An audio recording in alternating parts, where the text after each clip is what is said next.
This is Inside the Wolf's Den, an entrepreneurial journey with Sean and Joni Wolfswinkle. Welcome back to Inside the Wolf's Den with your hosts, Sean and Joni Wolfswinkle. Today we have a special guest with us, Aaron Chapman. How are you, Aaron? Joni, how are you? Doing well. Thanks for joining us today. Sean? Not to cut you out of the conversation. Yeah, no, thanks a lot. Just what about me? You know, I always feel that way. When we're hanging out, I always spend more time chatting to Joni. It's not personal. It's just, it's just biometrics, right? Yeah. It's just because every time we go to events, Sean's like, I'm out. I've had enough of these events, right? I think you're a lot. Yeah, there's many reasons. We won't talk about that. So, well, go ahead. Sorry. Yeah. So just a quick bio on Aaron. So Aaron Chapman, a seasoned loan officer with years of experience in the industry. Aaron is here to share his valuable knowledge and tips on navigating the complex landscape of loans. Aaron presently ranked in the top 1% in the industry of over 300,000 licensed loan originators, closing in excess of 100 transactions per month. Aaron is that battle-worn partner every real estate entrepreneur needs to walk through the tough parts of building a real estate business. And I'm actually really excited to get into some stuff that Aaron's going to be getting into. But Aaron, I'll let you kind of give us a quick bio other than what I just gave you, background, experience in the lending industry. Sounds a little bit interesting when people ask that question because, like, do you want the short story or the long story? But honestly, I think either version of people who are listening need to hear so they know who they're dealing with. I grew up, actually started life in New Mexico. Worked our way across the country. My dad worked in the mines from New Mexico to Wyoming to Arizona, and then we ended up in Utah cattle ranching, and that to me was amazing. And from there, I was in a small town. You can get away with a lot in these high schools, and so I was able to organize that or orchestrate a C so I could graduate halfway through my senior year. I was better at picking locks than I was at paying attention. So because of that, wow. I was able to figure out where they had the tests. I engineered my C. I turned it into a little business. Got out of school halfway through my senior year and went to work in Wyoming in the oil fields. From there, ran heavy equipment, drove truck, and then I found myself back in New Mexico in 1997 in the mines, and I loved it. Greatest job ever. You're several hundred feet underground. You're using this big-ass 90-pound drill, putting holes in the rock, filling it full of explosives, blowing that crap up, and do it again. What guy doesn't want to do that, right? Over 100 pounds of explosives every single day. Well, they shut down that project because it was costing more money to operate than what they were getting out of the ground. So I came back to Arizona, figured it'd be easy to get a job. It took me several months of literally interview after interview after interview being told I was overqualified for what I was applying for. Then there came a day that I was desperate. I was overdrawn in my account. We had an infant son, needed diapers, went to a landscape materials company to get a $10 an hour truck driving job, and I got turned down there, again, for being overqualified.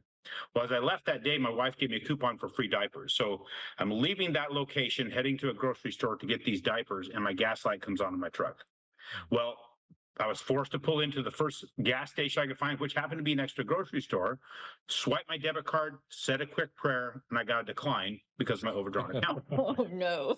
Rifled through the truck, found a couple of coins, locked the doors, and I walked that parking lot for seemingly a couple of hours to get enough change to get 2 gallons of gas. Now, back then, it was people still carried change. It was 89 cents a gallon. So got my change, went in to get my diapers, and as I'm leaving, insult after injury, right? With this whole situation, I had my head down trying to avoid eye contact. Somebody called my name. Turned out to be the guy who did all the accounting for companies to run heavy equipment for. He said, "Hey, what are you doing?" I didn't even go into the detail. I said, "Let's go to dinner." I'm like, I'm not in a spot where I can afford dinner, bro. And he goes, "Hey, I got a gift certificate to Red Lobster. I'll take you and your wife." We went, and he shared with me the mortgage industry because he had just gotten into it. Wow. And that's where I started. I cut a foot off of my hair. I shaved. My mom bought me some business-like clothes. In December of 1997, I started as a telemarketer in this industry. So just explain the mindset of, you're so different than any other loan originator I've ever met. Like, because most of them look like me, like right now, and yeah, that would always just fascinate me. Thing. What's that? Hopefully that's not a bad thing. No. Great thing. I think it's great. I think, yeah, be who you are and still, be successful. I think that's That's cool. I think, yeah, I give kudos to you for sticking true to who you are. You just, and you hear you and you wouldn't imagine you have, the nice braided beard and the whole nine. So, yeah. Well, that the braids have become a brand. I can't get rid of them, and it became a point of frustration with my wife one time when she kind of heard why they even grew to this. My beard grew to this length. She goes, "That's why." And now we can't get rid of it.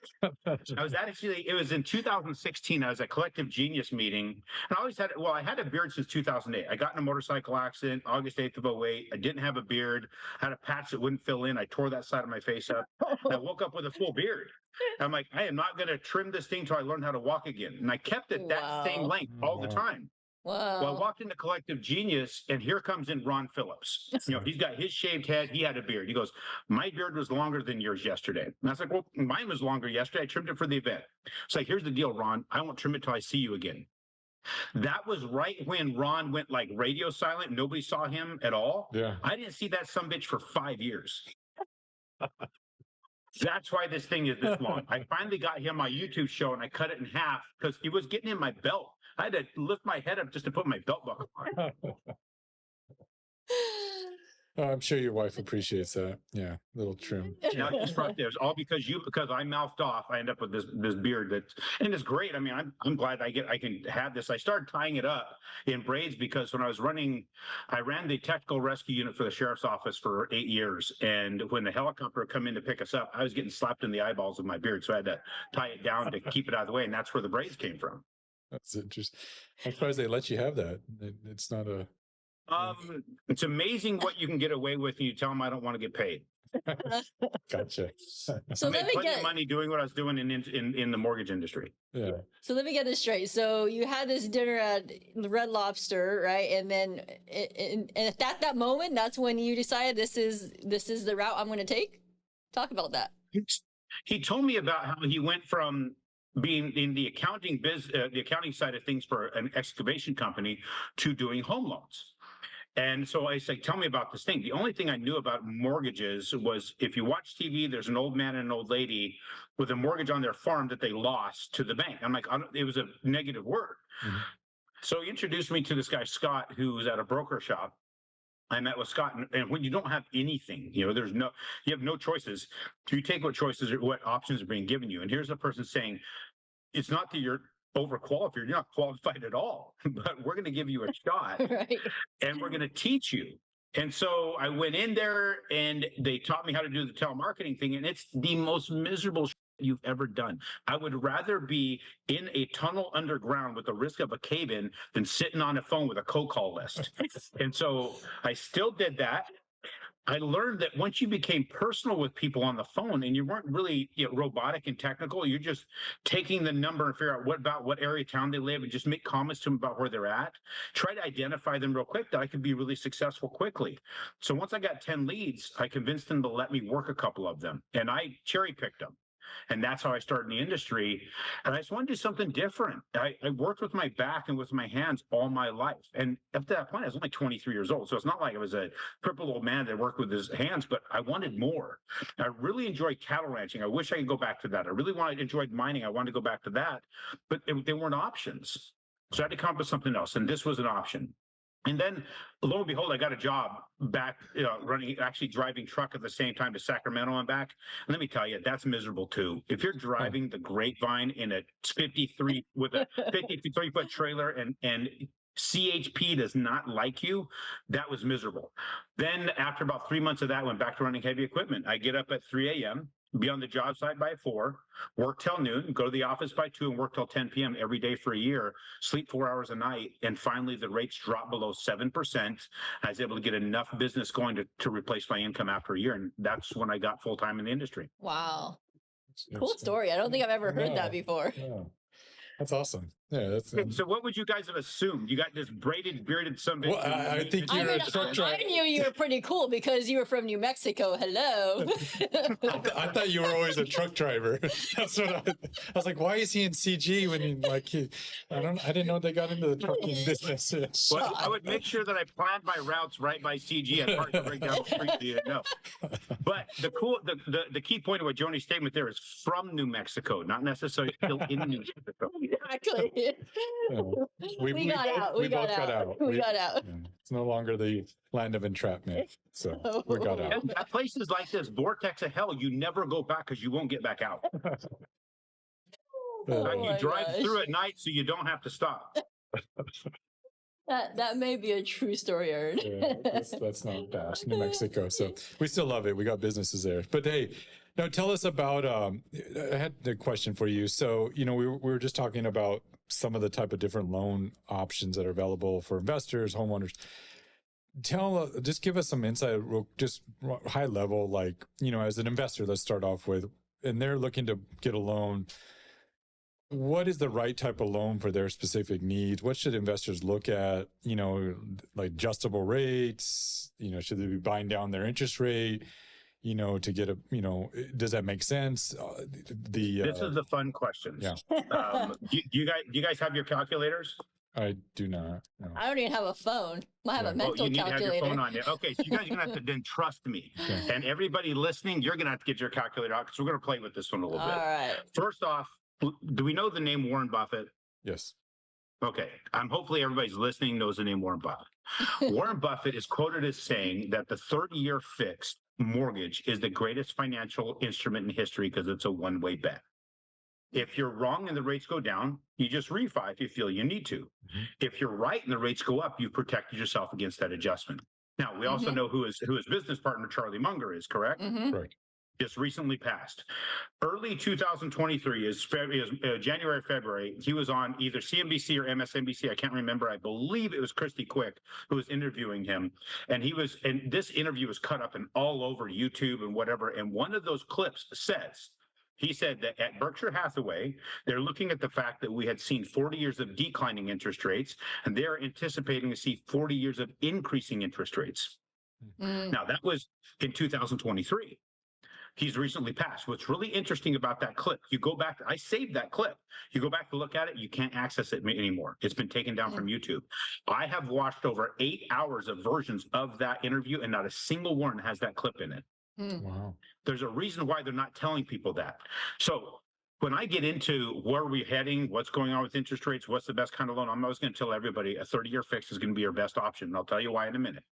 And then trying to avoid these, zero down options, or you can get away with 10% down on an investment property. Believe me, we all loved it. It was a great instrument while it lasted. But what happened at the time that we had those available to us? We had this massive crash in the market. We had it packed the entire globe when they put people in a position to get short-term deals with low down payment on investment real estate, especially when we're talking about single families. The other thing about single families that we're noticing right now is who bought the most, what was the highest percentage of single families sold last year, into what entity or entities? Like BlackRock, those type of the hedge funds. Yep. BlackRock, State Street, Vanguard, and Jeff Bezos started his own little fund. They bought 44% of the single families last year. Wow. That's a big dent in our market.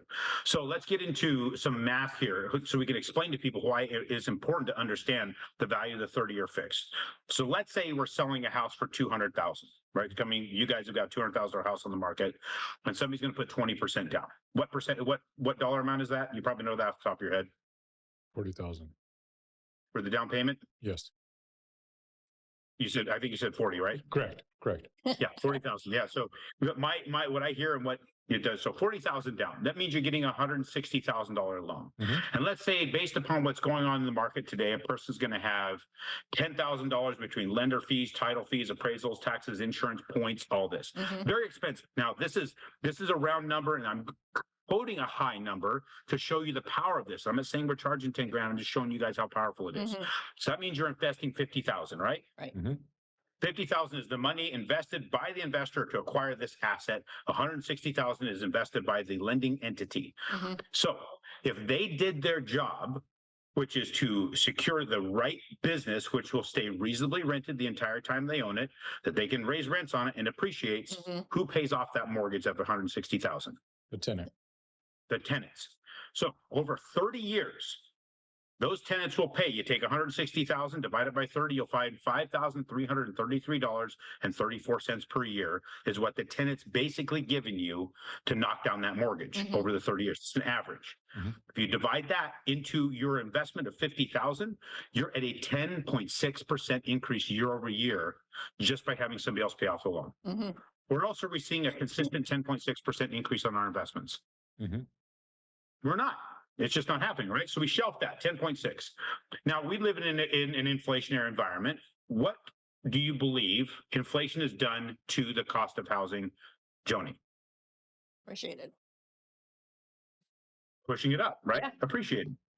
How much do you guys know how much the average appreciation was last year or cost increase per I think it was CoreLogic and Black Knight, and I can't remember the other one. It was still like what, 7-8% or no? Am I right? In some places 8.9, averaging right around 6.8 to 6.9%. So let's say this house that you guys sold, it went up only 2.5%. Let's beat the hell out of this thing. 2.5% appreciation. You can find that pretty consistently anywhere. What's 2.5% of 160,000? I don't know. $5,000. I know. I'm not trying to test you guys out. $5,000. Run your numbers, guys. You're my math guy. So $5,000. That means your $50,000 investment went up by another 10%. You're literally seeing a 20.6% appreciation on your investment of $50,000 year over year without a single dollar of cash flow coming into your pocket yet. Right. So since we live in an inflationary environment, we get to raise rents, right? Let's say this place was renting for $1,800 a month. And let's say you're only making $100 a month cash flow. If you put that on a pro forma right now, Sean, $200,000 acquisition with $1,800 a month in rent with $100 a month cash flow, would your investors get excited? Of course. No, just without all that other stuff? No. No, they would not. No, they would not. I don't know this because we know for the last 14, 15 years, everybody's been preaching cash on cash return, right? Right. So your cash on cash is going to look like, Yes. people are going to look at that and be like, oh, I don't want that deal.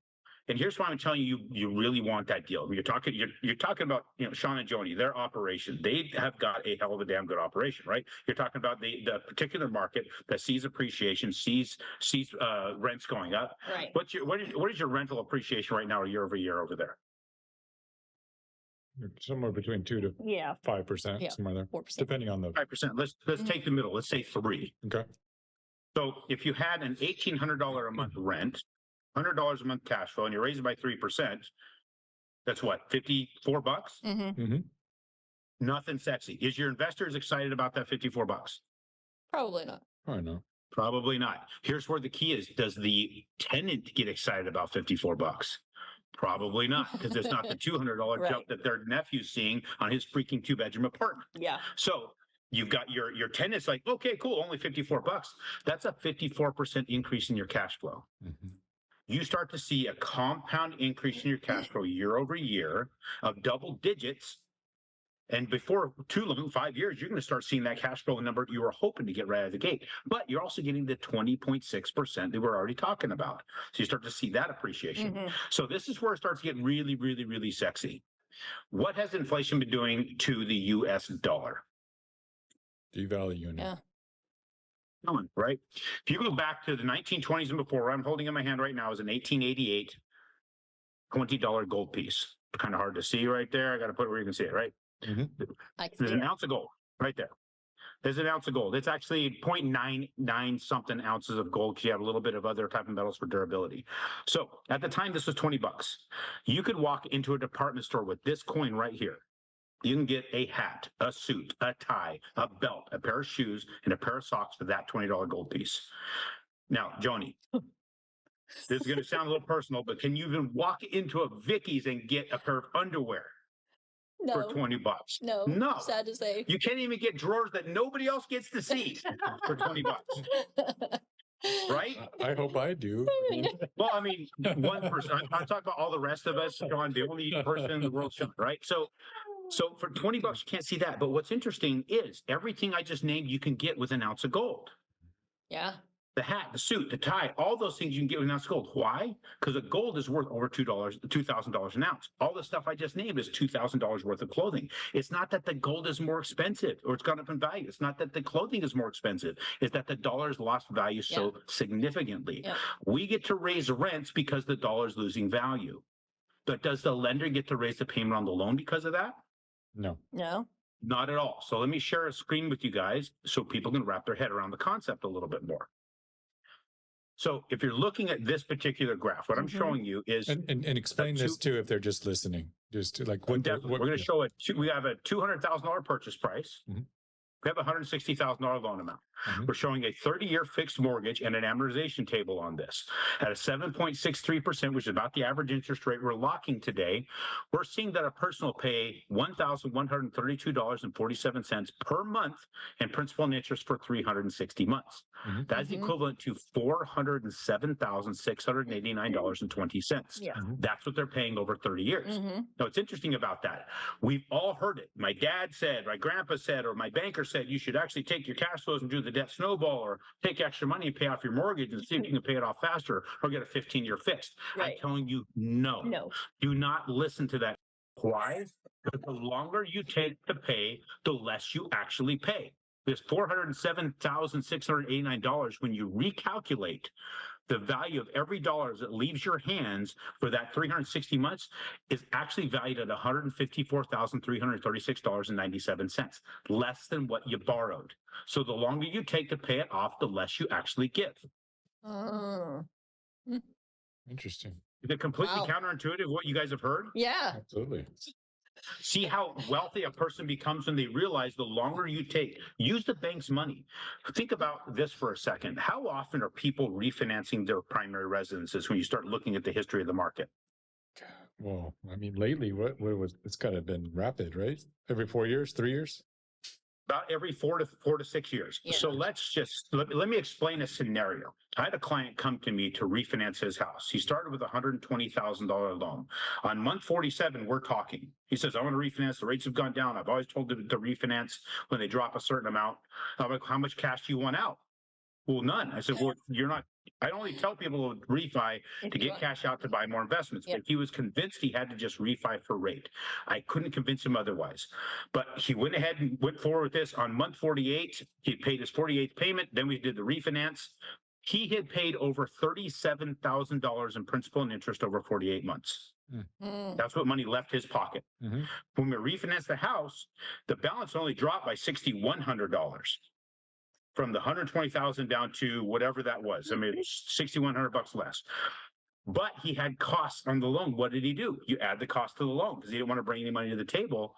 He literally was $119,890 some odd dollars on his new loan. He was within $106 of the original loan amount when he did that refinance. Wow. He paid $37,000, but ended up with the exact same balance practically 48 months later.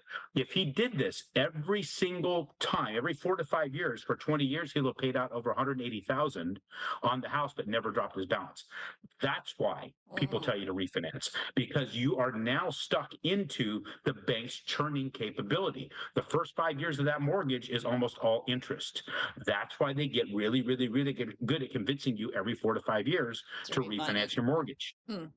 The longer you take to pay, and I don't give a damn what the interest rate is, the less you actually pay. That's how they keep getting richer and richer. Yep. Yeah. So. 100%. People think, oh, if you pay it off faster, you're going to get richer. No, if you pay it off faster, you're giving them all the money when it's worth more. Yeah. So I'm trying to peel back the layers, help people understand. There's two different sides of finance. There's the guys that are here to help you.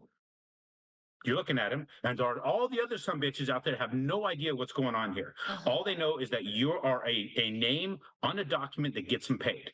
Yeah. I turned away more business during a refi boom than you could possibly believe. I spend an enormous amount of time and money talking people out of refinances unless they're pulling cash out. My staff hates refi booms because we spend more time trying to tell people why they shouldn't refinance than actually just doing the deal. If we just did it, we'd make an exponential more capital, but we don't. Because to me, that's predatory, and I can't do that to people. The thing I hate most about my industry, it's full of predators. The thing I love most about my industry is full of predators, because once people discover the difference, I can earn their trust for a lot longer period of time. Yeah. So one of the other things that you asked is basically where's things going with interest rates, right? Yep. Yep. All right, here's where it starts to get really, really, I mean, it's been getting sexy. I mean, but it's going to get a little bit sexier here because anybody who loves graphs like I do, you're going to really, really like this part of it. So what I'm going to show you is something that the normal public really doesn't get to see. The public doesn't get to see the mortgage-backed securities very often. They're going to look at the 10-year. So And what I'm showing you explain here, the whole graph, like explain. So if they're just listening, like those who are just listening, what I'm showing you is a Japanese candlestick graph. It's showing you every day's worth of trading on the mortgage-backed security.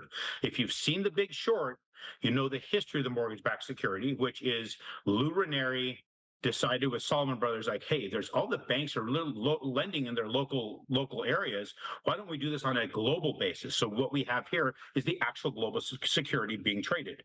The more money going in, the lower the rates go. So when the money goes in, the graph goes up. When the money comes out, the graph goes down. So what we're seeing here is just since May of 2023 is all I'm showing at this point. But I'm going to zoom it out, and I'm going to show you all the way back to August of 2008. Okay. So it's going to take a second here because I got 3 screens and they're a little bit hard to control sometimes. So this is all the way back to August 2008, right back here. Okay. So the reason I'm showing you this is the price level of the security. You'll see the price points over here on the left. Oh, excuse me, on your right of the screen, these are your price points. And all the way to the right shows you the price levels back in 2008. So this goes all the way up to November 2008. And what it was is people were asking me, somewhere in the range of early 2023, somewhere around February 2023, they're saying, hey, when are the rates going to go back down? Like, I don't believe they're going to go back down.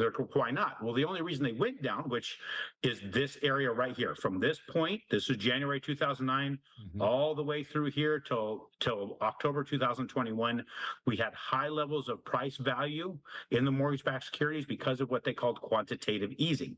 The federal government, you had Hank Paulson, who was head of the Secretary of the Treasury, and you had Ben Bernanke, who was the chairman of the Fed, got together and said, we're going to take capital from the U.S. Treasury, run it through the Federal Reserve, and buy into mortgage-backed securities and bring the interest rates down. Because nobody is willing to put money into these securities to the level they were before 2008's crash.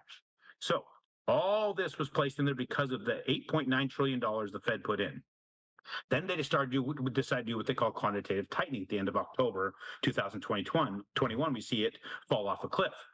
Well, to answer the question, say, when's it going to go back down? I'm like, well, what was the market doing before the Fed did that? Well, the day they announced quantitative easing was right here. It was November 25th, 2008. I drew a yellow line to reference that point right there. Now, you see how it jumped up? It jumped up because everybody heard the Fed say, we're going to dump $1 trillion into the market starting January 1. Well, they jumped in ahead of it because if you heard, Sean or Joni, either one, if you heard somebody say, if you're sitting in a cafe and you're having coffee, you heard somebody say, hey, we're going to dump $1 trillion into this stock, you're going to run home, you're going to buy that damn stock. That's what everybody did because the Federal Reserve went out onto the news and said, this is what we're going to do. Yeah. Then it jumped. And so it jumped to the point where the Federal Reserve started taking and shoving the money in on January 1, 2009. And they put in 1.25 trillion between January 1, 2009 and the end of March 2010. So that was over $1 trillion in a year. It's actually, it was literally on target to be $1 trillion a year. They were putting money in there. Then we get that announcement where they backed off it and everything fell off a cliff. Now, I was told when I was in that moment, and everybody's asking me, when is it going to go down? But I don't believe it's going to go down. I started putting it on my YouTube channel way back here in early 2023 that we're going to bounce on that line and we're going to fall below it. And I didn't believe we'll ever get above it unless we had the Federal Reserve jump back in. I also drew this channel here for people who can't see it. There is your trading will go to ceilings and floors. So you'll have traders at big institutions will put buy orders in at certain points and sell orders in at certain points, or short orders at certain points, depending upon how they're trading. And I was able to map out those orders. And I was telling everybody, hey, lock at the top of the channel, float at the bottom. And we did that. We played that game all the way up until the end of last year. The end of last year, it bounced out of the channel and fell to its lowest point at the end of October. When it reached that lowest point, we started to rocket back up, and we rocketed back up because the Fed, they couldn't keep lying about the jobs reports. We finally started getting real jobs report about what's really happening in our economy. Right. In fact, the Philly Fed has said that the jobs reports up to this point with the Bureau of Labor Statistics is being fabricated up to 5 million jobs. Being fabricated. So because of those reports, it rocketed up. A lot of money started flowing back in the mortgage-backed securities. And where did it stop? Right on that line that I predicted off of the day they announced quantitative easing back in 2008. It's attempted to break that line several times, and it's went right back down into the same downward pattern that was created back in early 2023. So another thing that we had, let me see, am I showing the switch? Yep, Yes. I see the switch. So it's early this year, it's February this year. I was locked in my cabin with a guy who trades for a living. That's all he does, just sits and trades only a few hours a week. It's interesting. This guy's making a significant amount of money, just trading every day in the morning, and then gets out and goes and screws around. So it was in February, it's right here, early February. We were together at my cabin looking at this. And he says, hey, I'm going to lay out a price action prediction for you on your charts. He said, this is the target for us to get down to, possibly bounce off it, but then fall below it. Said, this is the target. And then he put 2 more targets for these securities to erode to, meaning our rates will jump as a result. We literally hit this target last week. It actually hit this target the week before, hit this target last week. If you look here, you look at how this candle is going upward. I'll go back to this and explain the targets again. For slow people. These are for the slow people. For Sean. For me. So we have our top line is the line that I drew, which is the point that the Fed announced quantitative easing. That's our cap. We have now what we call an order block. This is where we know orders are sitting to either buy or sell, depending upon what the majority of the institutions are doing. So what we have here is we either have short purchases being put in here. I believe there's going to be a lot of shorts being put in right here, because if it reaches that point, they're going to short it to go down. And we got there and broke off it. This is our first, this is actually kind of our ceiling that I believe that exists, and that was drawn by Sean. The next target, if you look at the history of it, he went off a price action. He said there's enough levels within the history on this security. We went all the way back to say that we will have this as, which is price put at 97.77, and it could be off by a couple of points, or fraction of a point, but he said that's going to be a point where the security will fall to and fail to hold. That's why he painted this orange color, because it's not going to hold for very long. Then he put this other target, which is down to 97.2. He said that will be a stronger support, just because of the history of that price action, but it's still, in his opinion, going to break below that. And then we'll get to another target, which will be another lower point, meaning interest rates are going to go up a little more, and it will hold a bit, bounce around in there, and then fall back to the final target, where he believes there's a lot of orders waiting to buy back into it, like what happened here. And it's going to rocket back up, but we're going to have these as targets to get through, and we're going to be working our way in a long downward movement, meaning rates are going to be higher for longer. If we think what was being said by Charlie Munger, we're going to see interest rates continue to climb, but follow these price action models, because traders need to be selling and buying to be able to make money on the daily basis, right? That's why they're swinging around. So what can you ballpark what the interest rates kind of equate to between your floor and your ceiling? Is there a way to do that? Oh, right here, we'll see interest rates there probably about, here's what's crazy about it, is it's hard to equate the actual rate, because here the rate should be about 9.5 to 10% at par for a real estate investor. Okay. Here, they're somewhere in the range of about 7.25 at par. It never broke 7 for investors without buying down. Correct. Without buying down. We never really did break 7 without buying down. Okay. So this is your swing here. This is that swing. Now, it's interesting. We should be approaching, at this lowest point, we should be approaching double-digit interest rates, but they won't release double-digit interest rates. And the reason being is there is enough, especially in 2023, there was enough BS being spoken around within the markets that the Fed was going to cut rates up to 5 times, that we're going to see interest rates drop below a certain point, that If they offered a 10% rate at par and the rates went down to 7% at par, do you believe people would refi? Yes. Or Yes, they would. And what happens is if people refinance within the first 2 to 3 years, whoever put the money up just lost a significant amount of money. Because even though you paid fees to close your loan, you're paying it to the people who are doing the work to get it done. The people who close the loan and actually securitize it, it costs them 3 to 4% of the loan value to do the securitization, to get all the servicing complete, and get all the compliance done, and get all the audits done to be sure that they're willing to buy that. They spend a lot of money to make sure they want to buy that into their portfolio. So it takes them 2 to 3 years to make their money back. Yeah. So the reason they never offered a par rate, or still aren't offering really par rates to investors, is because they know, if they believe that the rates do go down, because there's enough bitching about it that people don't understand mortgage rates well enough, that if it does happen, they're going to lose money. So they'll never offer a par rate if they can avoid it. Wow. So that's why we're going to start seeing things continue to climb up. Now, what we're talking about and all this, now, one thing I want to point out, look at where we're on this target, right? We're right above the target presently, because it traded off that target exactly. We've gone up with a little bit of value coming into it. If you go back to my channel, guess what? Look at where we're at. We're right in the channel. We're getting squeezed. Now, if it stays in the channel, I believe we're going to go up. We're going to hit the top of it and come back down it. And just keep riding this down. And we're going to break through the target. So our target's the same point. This is the same target I have right here. We're going to work our way back down. We're going to break through that target and start heading down to the next target.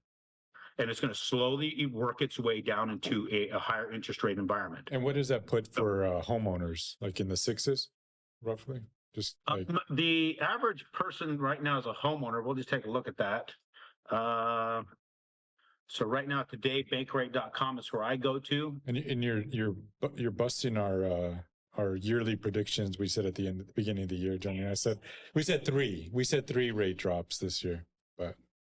I thought maybe one. Yeah. Now I'm not thinking there's going to be any at all. Correct. So if you look right now, this is the average rate for a person who's buying a house to live in, 7.23%. That's bank rate. These guys are they're the giveaway site. They give you everything for free. You're going to get probably a little kid with a slide with your house. So, which you put in perspective, I always say this because like Joni and I bought our very first home. It was 8% in 2000. About 2001. 2001. Yeah. And that was like, it had just got to 8. And like, we were like thrilled to have an 8% interest. My parents had to co-sign. 2001. That's what I bought my first house in 1999 or 2000. Same. Yeah. Right. And it was right around that same rate. And then I bought the next house. I got a 5.757 year ARM. We got a 6, our next house. Yeah. And that. I don't remember what year was that. 2007? Yeah. 6? Yeah. 6 or 7.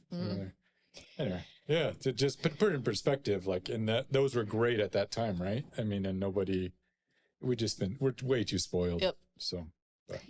The thing of it is, it's trying to help people understand why the rates were where they were. It's not normal market. What's funny is you'll talk to mortgage guys that are in the game right now. It's been in the game for 10 years. Well, I got 10 years experience. 10 years experience in what? In a completely fabricated market. You don't have any experience because you've not seen this. Right. We saw the dot-com bubble, right? We saw the crash of 2008, and now we're seeing we saw the fictitious market of quantitative easing. Now what are we seeing? We're seeing what we saw was a real market. Take a look at this right here. I'll show you what Freddie Mac shows. I downloaded this off Freddie Mac. I did the averages. I've got 2,770, actually it's 667 lines of interest rates going all the way back to the 70s on a 30-year fixed. If you look at the average since 1971, the average interest rate was 7.73 for the average person buying a home to live in. If you go all the way back from 1971, this is 1921, it's actually 1971, to 2009, before quantitative easing, the average interest rate was 9.11. Yeah. Wow. That's homeowners. The average person gives a 9% interest rate from the day they started 30-year fixes up until we hit the crash of 2008.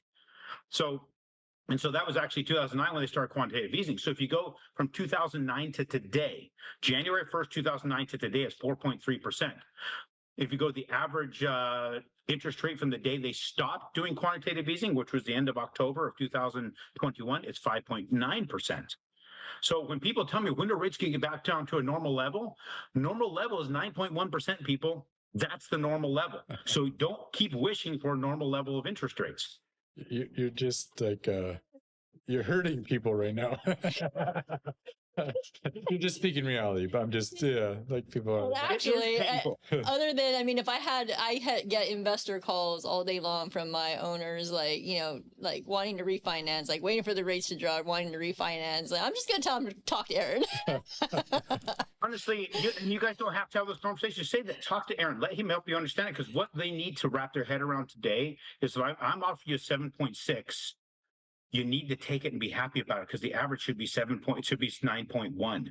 We are still in a very, very, very good interest rate environment. The problem of it is we had a situation where they had pushed these rates to where they were, and we had an enormous jump in house prices. Right. When people say, I'm going to wait to buy when the rates go down, what do you think the price of the house is going to be when the rates go down? Think about Way that more. for a minute. Right. Yeah. Do you remember? It was not long ago. And it doesn't have to go. It doesn't have to go that much. That's the crazy part, right? I think you even were the one that mentioned it. I think you were the one. I think in one of your videos you'd said if it breaks 6, right, that proves the model that people are just going to buy like crazy, right? Is it? Did you say that? Yeah, and I patterned that off of my experience of 1998 when it broke 6, when everything took off. That's when I was able to get into the mortgage industry full time and quit my other job. When it broke 6, I know it's just the psychology of the human. So people are waiting for that, just get below that 6%. They're going to go that 7%. They're going to go nuts. But think about that window of time that we had. It really wasn't that long ago where real estate agents said, if you want to at least get your offer looked at, you got to come in with 30,000 over list. Did people really benefit from low interest rates? No. They prepaid their savings on the rate in the cost of the house. Yeah. That's so true. But people don't see it that way. No. That's the problem. Well, no, why they don't see it that way? Because the banking, I hate to say it, the banking cartel or the mortgage lenders out there have created this. They are very good at marketing. They're not great bankers. They're awesome marketers. They've gotten people to believe that this is what you need. They've done such a good job of it that look at how hard it is for me to help people understand that the deal that you want is today. Yeah. So let's talk a little bit. We don't have a crystal ball. We don't know. And there's a lot of things that can happen in the near future and down the road that we can't control. What's your thoughts though? I think things are going to get worse at some point, but is the government going to come in and, in your opinion, do that quantitative easing again? Or are they maybe don't have a choice? Are they going to drop rates? I don't even know if it's going to help him. Like it's going to cause inflation to go up again. Yeah. Are they just going to live with that? I think that they're going to leave it higher for longer. I doubt that they're going to move the interest rates at all this year. And I think we're going to be even surprised at how little they move them next year. Yeah. Because inflation is still such a big problem. The problem is with inflation is because people won't stop spending their money. Correct. We have created, with cheap money over the 13 years with quantitative easing, we have seriously created a psychological problem with humans. They've got to push the click button. How many people do you know that have Amazon showing up to the freaking house all the time? The boxes are never opened. Our house, it's like almost every day. and I tell you, from my own perspective, I got 3 boxes in there from 3 days ago that haven't been opened yet that have my wife's name on them. Because there is a psychological issue here that we love the click more than we love the actual material we're receiving. They have done this. This is where we are as humans. We are a very predictable species. It's no different than, you get the little, you get the ding and the rat's going to go get the cocaine, right? It's the same thing. I love it. Love your energy, Aaron. So I think we understand, but like for our investor, we have a lot of investors that listen to the show. So now is now a time is to now buy? a good time to buy. Duh. If we're going to go through the math again, guys, I'm going to say just rewind, because ultimately it's not about your cash on cash return. The reason it was about cash on cash return for the last 13 years is because it's the easiest way to sell. What you want to put yourself as a real estate investor that was looking at cash on cash, you're the same as a guy walking into the car lot saying, I want a red car. and they're going to go find the most expensive ass red car and they're going to wheel it out and you're going to take it because it met all your requirements. It was easy to meet a high cash on cash return back in the last 13, 14 years. It is now, that is not the metric. That is a vanity metric. It's always been a vanity metric. It's been the easiest way to get you to buy. What you want to do is look at, can this property stay reasonably rented? Who am I working with? Do these people know how to manage it? Are they going to be able to keep this business going? 100%. It's not about what goes into your pocket now. It's about what happens to your investments later. Right. You know, I have been buying like crazy. I just closed on 2 cash and I refinanced and pulled them out. There's a whole strategy I can get into that about on another show. But my family, we're buying houses and putting members of the family in them to rent back from the family trust. If I don't do that now, my kids don't have a shot at it and my grandkids don't have a shot at it. We're ensuring the security of my family now because I guarantee they're not going to be that secure later. So true. So one question we ask all of our listeners, if you go back into your early 20s, was just a little while ago, what advice would you give yourself? And you maybe just answered it, but I'm just curious. A lot of those things, well, no, there's nobody around to understand this because we haven't seen this in the market, right? So this is very, very new to all of us. Everybody in real estate investing, nobody could have forecasted this shit show we've just seen for the last 13 years. But if I go back to Aaron Chapman, who was, and that was 1993, guys. That was, it's a long time. I'm hitting 50 this year. I'm a grandfather of 2. What I would do is I'd literally have people, I'd sit down with him and say, listen to those people that talk about setting goals. Listen to those people that talk about writing down what you want to have happen in the next 5 years. Listen to those who said that you can literally predict what you want to have occur and that you can write it down and go after it. Focus on those things. I always thought up until about, I think it was 2014, that life was very random. And that things happen by by luck and by the grace of God. But when I look back on the history, like the story I shared, it was not random. I mean, if it took me a minute longer to get those coins to get my gas, I would never have seen Keith. Right. If it took me a minute quicker to get those coins, I would never have seen Keith. Right. Things had to stock up properly. And if you don't have an idea of where you're heading or what you're looking for, you're not heading anywhere. I don't know if you guys have ever read the book, The Outwitting the Devil by Napoleon Hill. No, I haven't read that. I have. You got to read it. Yeah. He's supposedly sitting at the steps of Lincoln Memorial talking to the devil himself. And he had said he controls 98% of the population because he can influence them to drift, meaning never concentrate on a single thing. Well, if that's how you are controlled and that's how you lose is your lack of concentration, there has never been a time in history that our concentration is more under fire than now. So if I was able to learn those principles early on how to focus and how to concentrate, that would have changed things for me significantly. Not that things aren't great. I could have been doing it back when I was in my 30s, not in my 40s. TikTok. Until I hit 40 years old, did I actually open up a book and fully read the whole damn thing, honestly. Focus and concentration. Yeah. Yeah. Well, TikTok's doing a good job of getting us to not do that. Yeah. So, anyways. So nothing and concentrate on everything at the same time, right? And the other thing is, guys, there's no such thing as being able to multitask. It's not. You're just distributing your attention. That's it. There's no multitasking. It's attention distribution. I agree. So true. Yeah.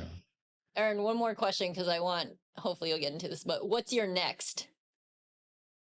So I've got a book coming out in that's what I wanted August. to hear. In fact, I can share with you guys the forward and I'll share the artwork. Because what it was, you guys know the name Robert Allen? Yes. So he wrote my forward. Oh, nice. And so, and he told me when we were doing the book, he's like, you need to illustrate this book. So my an illustrator, and he did the illustration for the forward. So just if you're listening, it's Aaron with is that a knife that you're carving into? That's a knife scratching on the chalkboard. Into the chalk, and now Robert Allen is sitting in a rocking chair. Yeah, it's good. In a library. I don't know who the girl is and what she's doing, but she has an evil look. The girl, my brother just shoved the librarian in there. And so this is actually Robert's book right here. We got some of my books right over here. I have 4 of them, but they're all just little 30 pagers. So, because I can't pay attention to nothing. I figure the rest of the world can't. So I put out a few books, only 30 pages a piece, so people can get a principle and get out. Now, I'll forward you guys the forward from Robert. I'll just forward it to you right now. So that way you guys have it. But the thing that this is coming out, it's been a lot of work. It took me about 8 months to write it. Okay. Robert told me to write it. I met him at an event. He said, "Hey, I'll help you with the book." I'm like, "Hey, I've got a few out. How about you help me? I'll bring them back in. We'll redo them and re-release." He goes, "Nope, you're writing a new one." I'm like, "I'm not writing a new one." And so we kind of got in this argument. He goes, "I ain't helping you unless you write a new book." So I wrote it, and he oversaw a lot of the writing. And I would write it. He'd tell me, "Oh no, do this or do that." And he says, it can't have any cliche stuff. You can't repeat anybody else's message. You have to just do your own." Okay. Well, then when it was done, he goes, "You need to illustrate this." I'm like, "Cool. Do you have an illustrator?" He goes, "No." I said, he goes, "Just artist." I'm like, "Well, crap. My brother's an artist." So I called him. He goes, "I don't do illustrations." So I said, "Well, you at least read the manuscript and tell me what you think." He read it. He goes, "I'll illustrate your book." Oh, cool. "Well, how are you going to do that?" And he gave me some ideas. Next thing you know, he created, those were like the illuminated manuscripts from the 1300s. Uh-huh. So he did one for each chapter and the forward, and now we're peppering a bunch of images into it. I found a publisher that's like, "This thing's got to be full color, hardback, with your face on the cover." So my brother's now painting another masterpiece with my freaking face on it to do the cover. We're doing a lot of crazy stuff with it. What's the premise behind the book? It basically, have you ever heard the term from people, "must be nice"? Mm-hmm. They see you guys rolling around. I mean, here's Sean. He's got Joni. Must be nice to have a hot wife, right? You got all this money. Must be nice. You drive that nice car. It must be nice. You got a nice house. Must be nice. They don't realize that we went through to get there. Yep. Mm-hmm. Right? They think that life just happened to happen, that there's a special person out there just got this must be nice pinata raining stuff down on you, when in reality, they don't understand the hell that it is that you need to go through to be able to achieve any form of success. Success comes with a massive beating. And then once you get beat down, you got to get back up and go get ready for the next beating. Yep. That's what this is. It's describing to everybody what it takes to become successful, how it is you can write out the beating you're willing to take. And I do that in the first chapter. I'm like, I don't wait till the end. I say, here's the formula, go do it. But let me reinforce all of it for the next 13 chapters or 12 chapters. It's a total of 13. And that's the premise of it, helping everybody understand that where you sit today is because you were willing to take a beating. And then you had somebody willing to take a beating with you. Mm-hmm. That's why you sit there today. And that's where I'm trying to help people understand that the second you get knocked down is not a reason to stop. It's like, oh, I'm on the right track. You get back up, you swallow some of that blood, you realize you're going to have to start learning to like the taste of blood and keep moving forward. Yeah. I love that. So yeah, when that drops, please, we'd love to have you back on and we'll talk about the book. I think that'd be great. Yeah. Yes. I would love to get my hands on one of those copies too. Yeah. So yeah, we'll definitely make that happen. Then that also another good thing we could talk about if you guys want to bring it, get into it. Where a person should really start if you're going to invest in real estate. I'm of the strong opinion, if you have assets that you're willing to invest into real estate, you should start with the infinite banking strategy. If you start there, you can create an engine. I started with $90,000 when I started investing in real estate after the crash and after my motorcycle accident. I put it in the life insurance policy first. I have deployed over $1.4 million out of that policy ever since. Wow. I just keep recycling and churning it and churning it and churning it for the sake of my family. Yeah. I'll never see the benefit of all this, but my grandkids will be pretty well set up if they don't have their head in their ass. Yep. Mm-hmm. That's awesome. Cool. You added so much value in this episode. I'm excited for our listeners to hear this and tune into what you had to say. Yeah. So how can people reach out and if they need a loan, if they need to talk to you about, should they refinance, should they buy this investment property, how can people get a hold of you? They can go to my website, of course, aaronchapman.com. They can Google me. There's only one bearded redneck lender out there. But you can also, I'm going to do something for you guys. Just text me. Guys, text my personal cell phone, 602-291-3357. Seriously, text me my personal cell phone. Just say, Aaron, I heard you on the Wolf's Den podcast. Can we connect? And I will have Bree set up and sync our calendars. Secondly, the calculator that I calculated the time value of money, how the inflation works, I will give you an app that you can calculate that for yourself. Text me, say, email me the app. I just need your email address. And you'll have the app. You'll have that so you can calculate that yourself. I had that app made after the professor of accounting at Kennesaw State University created the tool I showed you. Awesome. Cool. We'll have that in the show notes too. Yeah, and we'll put that in the show notes. We appreciate this. Yeah, we appreciate you taking the time out of your day and be willing to give as much as you have. So thank you. And anything we can ever do for you, please let us know. But thanks again for joining us.